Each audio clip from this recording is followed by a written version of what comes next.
Commander Xyrix Vor stood motionless at the edge of the vast observation dome aboard the Imperial warship Eternal Dominion, the pride of the Zoltec Ascendancy. His 6 eyes blinked in rhythmic succession, a reflex honed over centuries of conquests. Before him stretched the blood-red nebula of the Tkari's expanse, a monument to the latest victory of the Ascendancy. Another system subdued, another civilization crushed beneath the inexorable march of progress.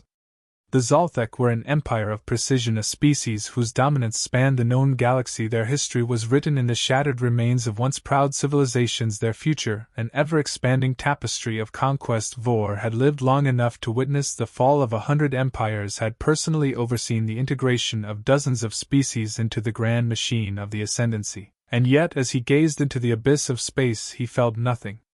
The war was won before it had even begun. That was the way of things now. The Zoltec had reached the apex of their might, their war fleets unmatched, their technology supreme. Opponents crumbled under the weight of their inevitable destruction. There was no challenge left, no uncertainty, just the monotonous grind of victory after victory, a cycle repeated so many times that it had lost all meaning.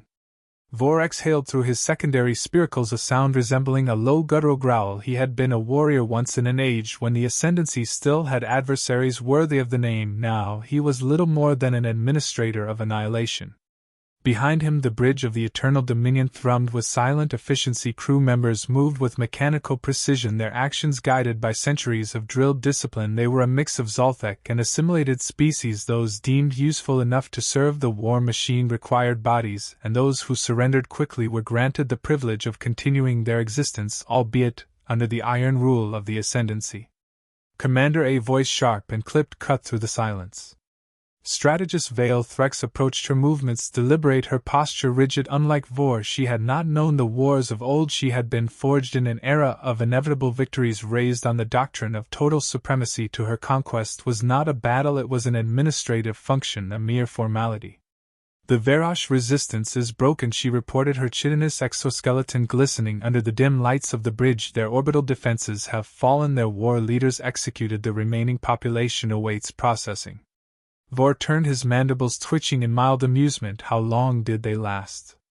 17 minutes? A ripple of sardonic amusement pulsed through Vor's neural spines. 17, a new record barely worth the effort of deploying fleet assets. He strode toward the central display where a holographic projection of the Verosh homeworld flickered. Fires raged across its surface, entire cities reduced to smoldering ruins. The resistance had been token at best, their defenses outdated, their fleet outclassed. Long ago the Zoltec had fought wars that spanned centuries. They had waged campaigns against species that matched them in might and cunning and sheer will to survive. The battles of those days had shaped the Empire, forged it into the unstoppable force it had become, but that era was long past now. They were executioners rather than warriors. And execution was dull work. Strategist Threx hesitated before continuing. Commander, long-range probes have returned scans from the uncharted sectors beyond the Veil Rift. Preliminary analysis suggests a singularly unusual concentration of technological activity. Vor's interest sharpened. Elaborate. Threx gestured toward the central command display. The holographic interface flickered to life, revealing a detailed star map of an isolated spiral galaxy on the periphery of known space. Vor narrowed his gaze. Classification. Designated as Sector JX922, uncharted until now. Several inhabited systems detected, but one world in particular stands out. High electromagnetic output, extensive artificial satellite networks, evidence of interstellar capability though primitive. Vor's mandibles twitched, the Zoltec equivalent of a smirk, another pitiful civilization waiting to be molded, and yet his voice trailed off as his eyes remained fixed on the swirling image of the unremarkable blue planet at the center of the display. There is something different about this one. He turned away from the display, his thoughts a tempest of calculation prepared. The fleet set course for JX922. Vale inclined her head. As you command, my lord, I will see to it immediately. As the bridge hummed with renewed activity, Vor remained still, staring at the distant nameless world. He had seen 1,000 planets burn, had watched civilizations crumble before the might of the Ascendancy. And yet as he gazed upon this unknown world he felt something he had not known in centuries. Anticipation.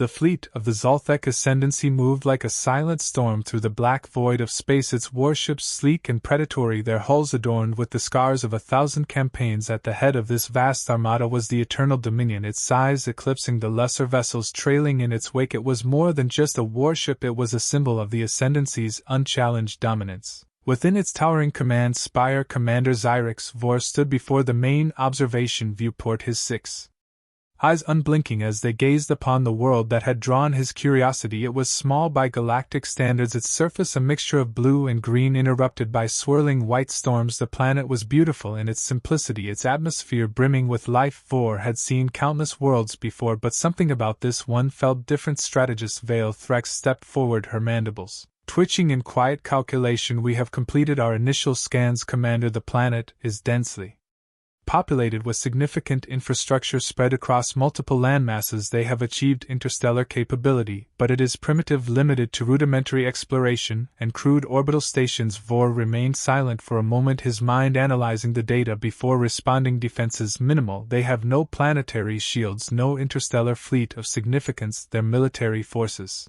are scattered across their world, engaged primarily in internal conflicts rather than preparing for external threats." Vor's mandibles twitched again, this time in amusement. "They do not even anticipate invasion." How utterly naive! He turned to face the holographic projection of the planet, his eyes scanning the sprawling cities and vast oceans. The species that inhabited this world had developed rapidly in a short span of time, their technological advancements impressive given their evolutionary timeline. And yet, despite their potential, they were oblivious to the danger that loomed above them. "They call themselves humans." Vale continued, her voice tinged with mild curiosity. "A mammalian species, relatively fragile by galactic standards. Their physiology lacks natural armor. Their sensory capabilities are unremarkable. They have no significant genetic adaptations that would make them formidable warriors, and yet they dominate their world." Vor's interest deepened. How Vale gestured toward the display, pulling up additional data. "Through ingenuity, adaptability, and relentless competition, they are a species that thrives on conflict, yet their wars have been fought amongst themselves. Their history is one of conquest, innovation, and destruction in equal measure. They lack the unity of an empire, yet their technological growth has been exponential." Vor studied the data in silence, a faint sense of unease creeping into his mind. He had encountered many civilizations over the centuries, but there was something unsettling about this one. They had no genetic advantages, no overwhelming physical prowess, yet they had risen to dominance through sheer will and intelligence. "Have they detected us?" he asked. Finally, Vale shook her head. "Not yet. Their planetary sensors are primitive, designed for monitoring celestial bodies rather than identifying hostile fleets. However, some of their scientific institutions have begun detecting anomalies, subtle gravitational distortions, unexplained energy readings. They are observant, but they lack the means to comprehend what they are witnessing." Vor turned back toward the viewport, his eyes narrowing. "Then let us introduce ourselves." A single command was issued, and the Eternal Dominion activated its planetary disturbance protocol. A low-frequency energy pulse rippled through the planet's atmosphere, disrupting satellite communications and causing brief but noticeable electromagnetic fluctuations to the humans below. It would appear as a sudden, unexplained event,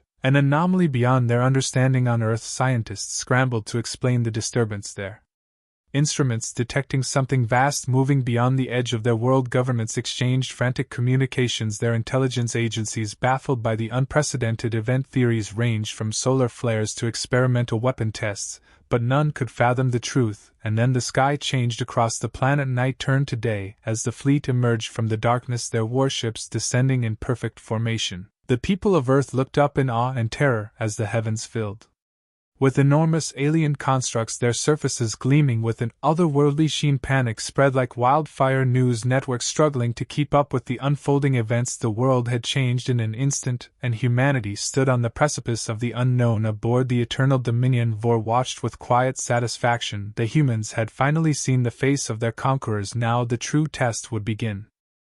The silence that stretched between the alien fleet and humanity was more deafening than any explosion on Earth. The world held its breath, watching, waiting. The ships had appeared vast and motionless in the sky, but no attack had come, no message, no demands, just the quiet weight of an unknown force looming above the world like an executioner deciding when to swing the blade. In the depths of the Eternal Dominion, Commander Xyrix Vor remained impassive, his 6 eyes fixed on the glowing image of Earth. The psychological effect of their arrival was proceeding as expected. Fear gripped the planet, its people descending into uncertainty. Some governments called for peace, others for war. Some citizens prepared for the end, while others convinced themselves that nothing would happen at all. That Vor knew was the brilliance of the waiting game. A mind without direction tore itself apart. We have intercepted countless transmissions, strategist Vale Threx reported. They are reaching out in every known frequency, a desperate species searching for a response. Vor let his mandibles twitch in amusement. And yet they will receive none. Let them question, let them turn on one another. Still his interest in the species continued to grow. He had witnessed countless civilizations react to invasion, but never quite like this. Their division was their greatest weakness yet. In some inexplicable way it was also their strength. Their conflicts had made them unpredictable, uncontrollable. Vor gestured toward the holographic display highlight their largest military installations. A dozen locations glowed across the planet: strategic missile sites, naval bases, research stations buried deep within the Earth. Primitive, but not to be underestimated. They are prepared for war, Vale noted, but against each other, not against us. Vor leaned forward, his gaze darkening. Then it is time to remind them of their place. The first strike was not a weapon, it was something far worse. Across the planet power grids flickered. Satellites spun off course, digital communications collapsed in an instant. The world was plunged into chaos, as technology, the very thing that humanity relied upon, was stripped away in the blink of an eye. In major cities, aircraft lost navigation systems, crashing into the streets below. Hospitals were thrown into darkness, their life-saving machines useless. Stock markets vanished, bank accounts disappeared. The very foundation of modern civilization crumbled, and in that moment the Zolthek did not need to fire a single shot from his war room. President Mercer stood frozen, staring at the screens as his military advisors screamed over each other. Every contingency plan had failed in an instant. They had prepared for war, they had prepared for diplomacy, they had not prepared for this. My God, someone whispered, they just took the world back 100 years. Mercer clenched his fists. He knew what this was, a demonstration of power, a warning, and the true reckoning had yet to begin. Darkness gripped the earth, but the fire of defiance burned brighter than ever. The Zolthek ascendancy had taken the world's technology in an instant, plunging humanity into chaos. Yet, as history had proven time and time again, humanity thrived in adversity, and now it was time to strike back. Deep within NORAD's mountain fortress, General Mark Reynolds stood before a room of high-ranking military officials and scientists. Their faces, illuminated by emergency lighting power, had been cut. Satellites disabled, global communications severed. The enemy had taken their greatest weapons away before they could even be used. But there was one thing: the Zolthek had underestimated human ingenuity. They think we're blind, Reynolds began, his voice cold and determined. They think because we've lost our technology, we've lost our ability to fight. They're wrong. Dr. Elaine Carter, one of the last operational minds from NASA's Deep Space Division, stepped forward. We've begun establishing backup communication lines. Hardwired radio systems, underground fiber optics, anything not connected to the main grids. The Zolthek disabled everything digital, but they didn't destroy the fundamentals. We can still talk, we can still fight. A murmur of agreement swept the room. What about our weapons systems? Asked a naval commander. We still have stockpiles of non-digital armaments, Reynolds confirmed. Ballistic missiles, submarines, artillery, even old-school fighter jets that don't rely on advanced avionics. We're going old fashion. They won't expect it. Silence hung over the room as the gravity of their situation settled in. They were outmatched, outgunned, and technologically crippled, and yet they still had a chance above Earth. Aboard the Eternal Dominion, Commander Xyrix Vor observed the planet below with detached curiosity. Humanity should have been broken by now, and yet there were reports of resistance efforts. Organizing cities weren't entirely succumbing to anarchy. Military forces were adapting faster than anticipated. They are regrouping, strategist Vale Threx noted, her mandibles clicking in dissatisfaction. Despite our efforts, their primitive infrastructure remains resilient. Vor's eyes narrowed. Then we push them further, begin targeted strikes on their remaining strongholds. Let's see how long their defiance lasts. The first true battle began at dawn. The Zolthek's first ground assault landed in North America, targeting what remained of the U.S. military infrastructure. Massive war machines descended from the sky, towering constructs of advanced weaponry and impenetrable armor, but the humans had been waiting. As the Zolthek forces advanced toward a key military bunker in Colorado, they were met with a brutal counterattack. Old tanks retrofitted with analog targeting systems rumbled forward. Soldiers armed with heavy weaponry emerged from underground tunnels, striking from positions the Zolthek hadn't anticipated. The battle was raw, brutal, and filled with ingenuity. A squadron of F-22 jets stripped of their vulnerable digital systems and controlled manually soared and low-releasing payloads of bunker-busting bombs onto advancing Zoltec war machines. Without their technological advantage, the enemy struggled against the sheer unpredictability of human warfare. The Zoltec were powerful, their technology was unmatched, but they were fighting a species that had survived world wars, nuclear crises, and centuries of conflict. They were fighting warriors who had mastered the art of adaptation. For the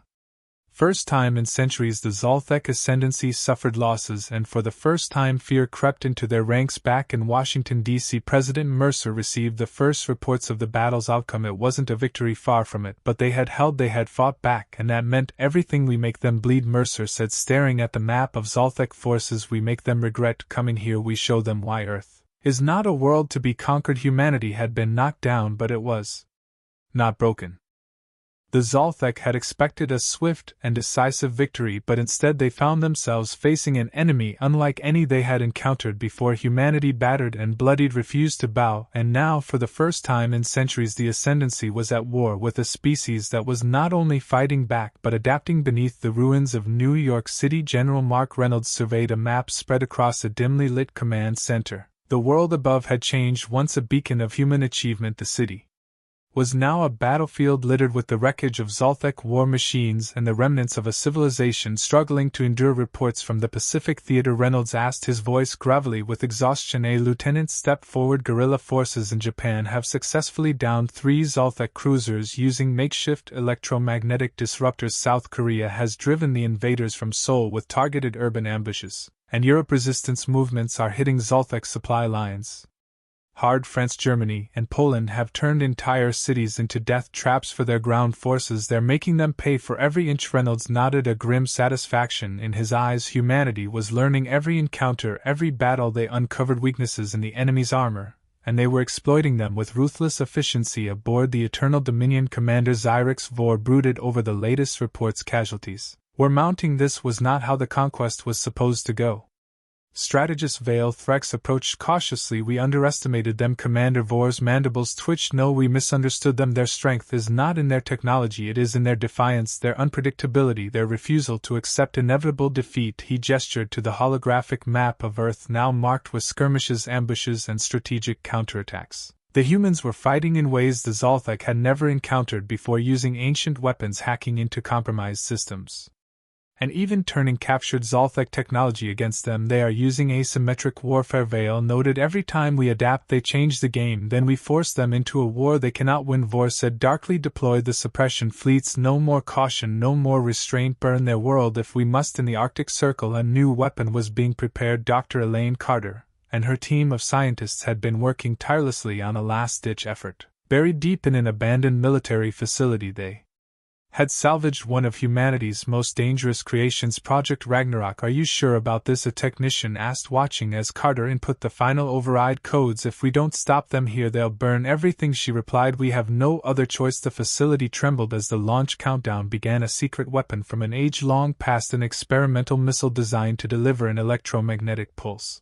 so powerful it could disable entire fleets, was seconds away from activation, and then, with a deafening roar, it launched high above Earth. The Zoltec fleet was preparing for total planetary suppression. Vor stood before the massive viewports of the Eternal Dominion, watching as his ships moved into formation. The time for patience was over. The humans would be crushed beneath the full might of the Ascendancy. Then alarms screamed. A single projectile, primitive yet potent, streaked through the void toward the heart of the fleet. By the time the Zoltec realized the nature of the attack, it was too late. The EMP detonation sent shockwaves through the vast armada. Systems crashed, navigation failed, shielding flickered and died. For the first time, the Zoltec's technological superiority was stripped away and humanity struck.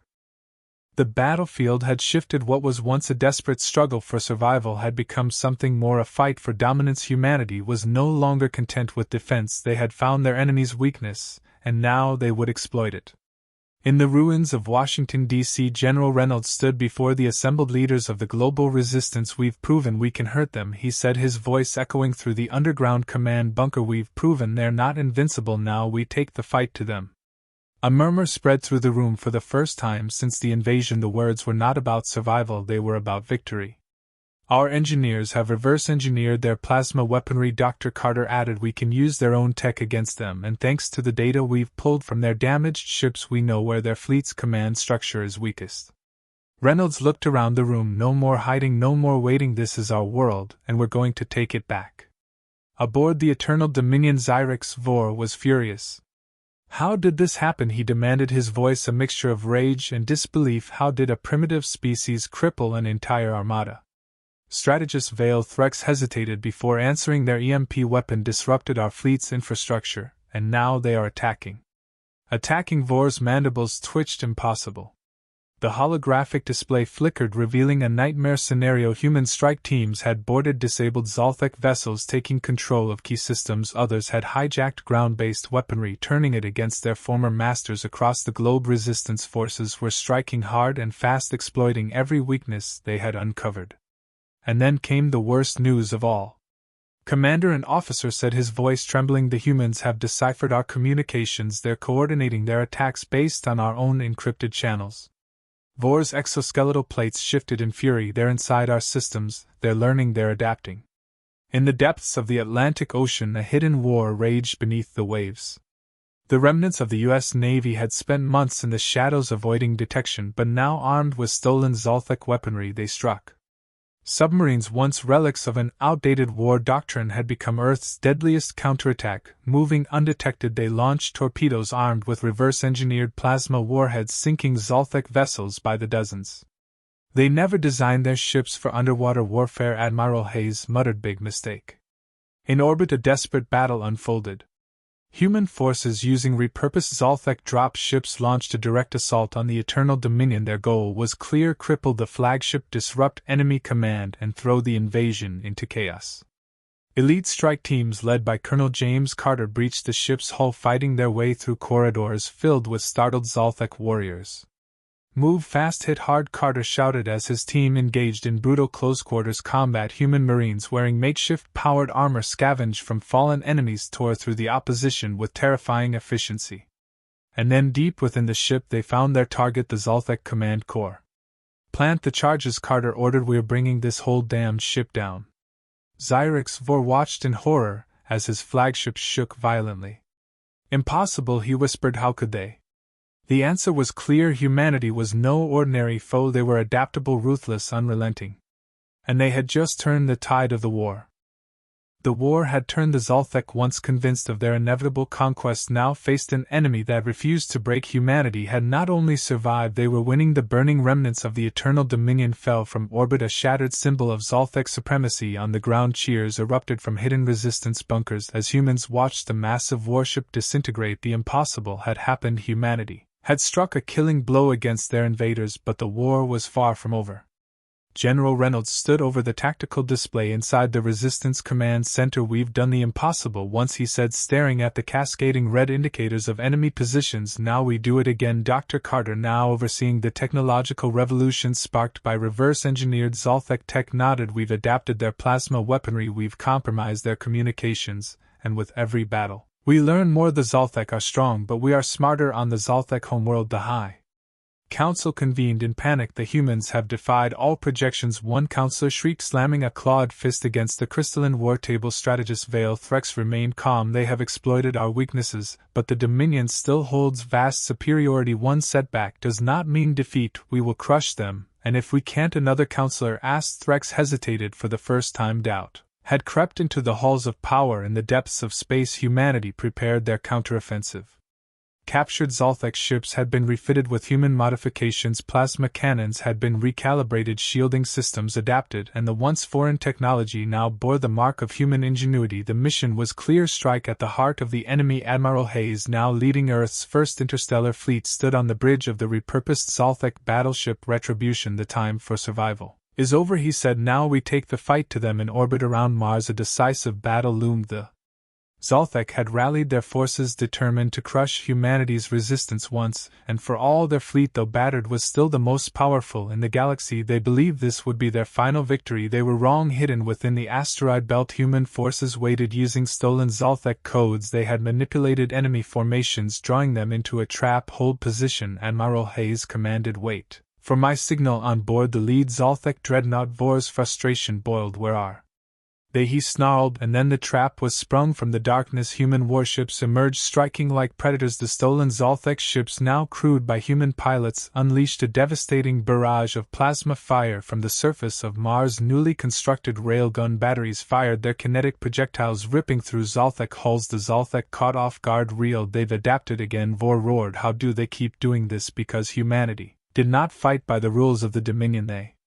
fought to win on Earth. Victory celebrations were premature. The Zoltec were not defeated yet. As humanity's forces engaged the enemy in space, a desperate counterattack struck the planet's surface. Zoltec ground forces, recognizing that their orbital fleet was faltering, launched a last-ditch invasion. Cities burned, and human resistance forces found themselves in brutal urban combat against elite Zoltec warriors. But humanity had prepared for this. Across the world, underground bunkers opened, revealing thousands of newly trained fighters armed with salvaged plasma rifles and Zoltec-powered exosuits. Civilians had become soldiers, farmers had become warriors. The Zoltec had expected broken survivors. Instead, they faced an army. And then came the final blow. Dr. Carter's team had cracked the last piece of the puzzle. The Zoltec's biological coding, the genetic link that connected their command hierarchy, had a flaw. A virus, designed specifically to disrupt their neural synchronization, was deployed across the battlefield. Suddenly, Zoltec soldiers hesitated, their coordination faltered, their unbreakable discipline fractured. It was the opening humanity needed. As the Battle of Mars reached its climax, Vor made a decision. We must retreat. The words felt like poison. Never in the history of the Dominion had they been uttered, but there was no choice. Humanity had proven itself an adversary unlike any the galaxy had ever seen, and so the once mighty Zoltec fleet turned and fled. The war was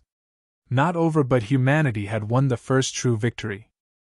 The tides of war had changed. Humanity, once seen as an insignificant species, had done the impossible. They had survived. More than that, they had fought back, learned, adapted, and now the Zoltec Dominion was crumbling. But the war was not yet won. In the ruined halls of the Zoltec High Command, the Dominion's last hope lay in tatters. Strategist Vale Threx stood before the surviving counselors, his mandibles twitching with barely restrained fury. We cannot retreat forever. We are the Zoltec, the greatest force in the galaxy. Then why are we losing? A wounded counselor rasped. Threx's claws curled into fists. He had no answer. We must make our final stand, the Supreme Overlord declared. We will unleash everything we have. No more underestimating humanity, no more pride. And if we fail? A nervous counselor asked. The Overlord's gaze darkened. Then the Dominion dies on Earth. Humanity prepared for the final battle. The Zoltec, though wounded, still commanded the largest fleet in the galaxy. Their warships had withdrawn to regroup, but they would return this time with annihilation in mind. Admiral Hayes gathered the human fleet, now a mix of salvaged Zoltec warships and newly developed human star cruisers. This is it. They will come with everything they have,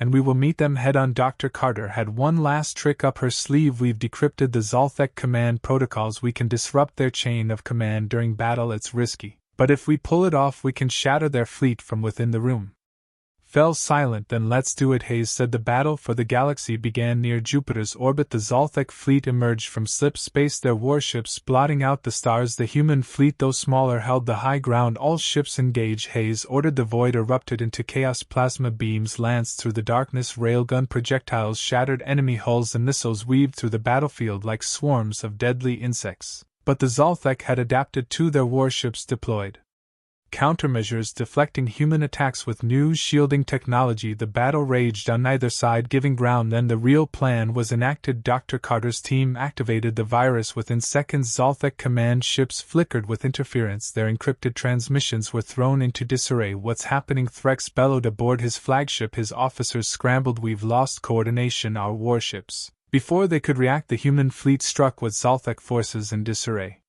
Humanity pressed the attack. Battleships tore through weakened enemy formations. Fighter squadrons weaved through gaps in the Dominion's once impenetrable defense lines, and orbital bombardments crippled Zoltec command centers. One by one, their ships fell on the Zoltec homeworld. Chaos erupted. News of the defeat spread like wildfire. Civil unrest boiled over. For the first time in their history, the Dominion knew fear. Vale Threx, standing in the shattered war room, watched as reports flooded in. Worlds defecting entire fleets, surrendering the Dominion was dying. It's over, a counselor whispered. The Supreme Overlord, silent for long moments, finally spoke. No, not over. Threx turned to him. My lord, the Overlord's mandibles curled into a bitter smile. It is humanity's galaxy now, but if they think they have won, they do not understand war. We will become the shadows in the dark. We will return on Earth. The war was over. Humanity had won the Zoltec Dominion. Once the terror of the galaxy had been reduced to scattered remnants. Victory celebrations erupted across the planet, but Admiral Hayes remained wary. They will return, he warned. Maybe not tomorrow, maybe not for years, but the Zoltec will never forget. Dr. Carter nodded. And neither will we. The galaxy had changed. Humanity had risen, not as mere survivors but as conquerors, and in the depths of space a new era was beginning, the era of mankind.